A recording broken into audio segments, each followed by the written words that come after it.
is a kind of story that should begin once upon a time, the time many years ago in Pine Bluff, Arkansas. Born to Henry Wilkins III and Josetta Edwards Wilkins, a precocious baby boy, they named him Henry Hank Wilkins IV. Later, he attended public schools in Pine Bluff. As a youngster, he got an early taste of politics, selling poll taxes. He also attended his father's political sciences classes at the University of Arkansas at Pine Bluff, standing on top of desk answering questions about the Constitution, those questions that some students couldn't answer. He was described as a fun-loving child with a great sense of humor, loyal to his friends and family. He played in the band, helped integrate the school, and later graduated from Pine Bluff High. Later, he moved on to Michigan, attending the University at Ann Arbor. There he earned a bachelor's degree and then entered the School of Law at the University of Arkansas in Fayetteville. But during law school, something happened, something deeply personal and something very life-changing. God, he said, had a call on his life, and so he entered the ministry, ordained, and with training he became pastor of the St. James United Methodist Church in Fayetteville, even though he was a full-time law student. And with just one semester to go, he left law school. He dumbfounded his friends with that move, and yet he entered graduate seminary, later earning a master's degree from the St. Paul School of Theology in Kansas City, Missouri. He was married by now, finding the girl of his dreams, his partner for life. He met her in that great metropolis known as Gould, Arkansas. He proposed on one knee, shaking in his boots. Phyllis Cannon accepted. The rest, they say, is history. They had been classmates at Fayetteville. Both were committed to the ministry and public service. They work with juveniles as parents in a group home. They often house as many as 7 delinquent teenagers appointed by the courts of Kansas City. And his ministry grew. In fact, Pastor Wilkins has led churches in Kansas, Missouri, Arkansas, and Texas. At every church, at every location where he has served as pastor, they have witnessed growth. According to Hank and Phyllis, all glory goes to God Almighty. The Wilkins family grew. First, Hank 5 came along, making it 3.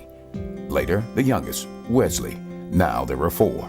The Wilkins family was complete. After serving as pastor in Dallas, another call led him back to his hometown in 1994, where he became pastor of the St. James United Methodist Church. Membership has grown, moving from Poplar Street to the present site on University Avenue. More about that later. In addition to his work with and for St. James, Pastor Wilkins and his wife became involved with the local PTA, visiting the schools, working with kids. Then, the political bug that had long been held back took a bite. In 1998, he announced his intentions to seek public office, running for the Arkansas House of Representatives. It was a natural.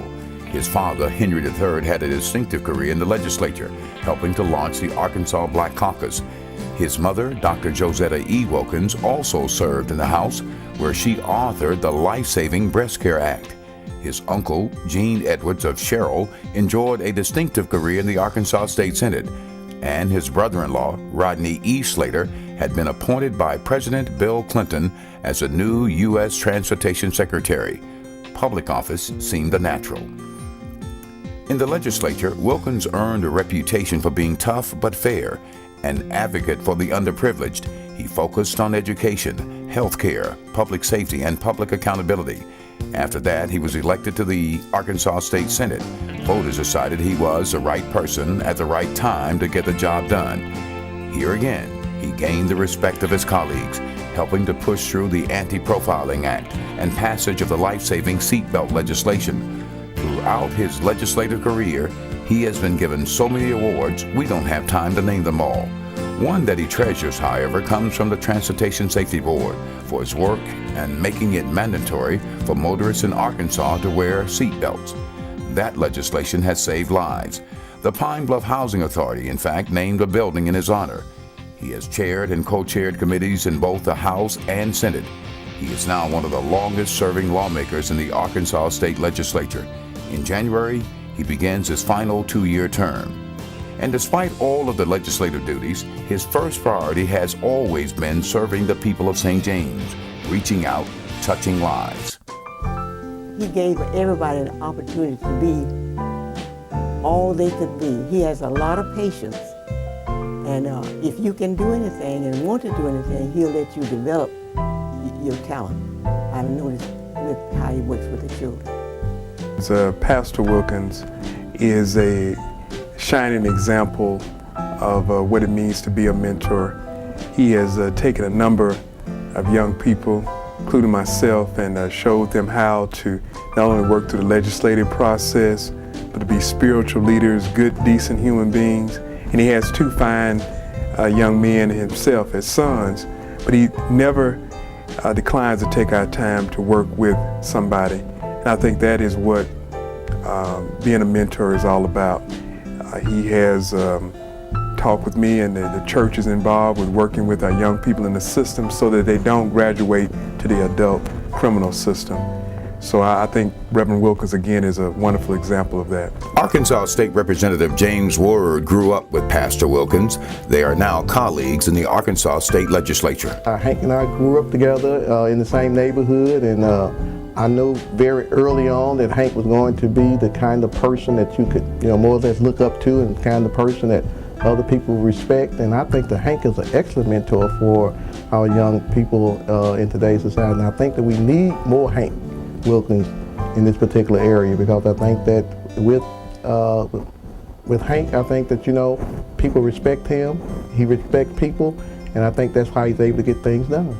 And since he became pastor, St. James has experienced phenomenal growth, becoming the largest African American United Methodist Church in Arkansas. In December 2005, the congregation completed this multi-million-dollar complex. The Wesley Foundation campus ministry has grown, and a gymnasium has enhanced the church's outreach. Ministries have expanded, attendance is up, souls are being saved.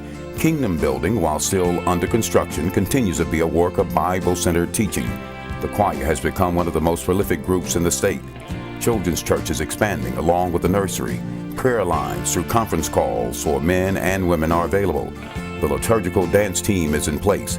St. James has fostered a working relationship with Margie's House, an outreach center for displaced children. Youth basketball takes place on Thursday nights at the Wesley campus, and Bible study classes now include sessions at the Juvenile Center. Under Pastor Wilkins' leadership, we have grown spiritually, and we, St. James, are better because of his leadership and your willingness to support the ministry. To our friend, brother, and pastor, we say thank you, and may God continue to bless you and your family. Happy birthday, Pastor Wilkins.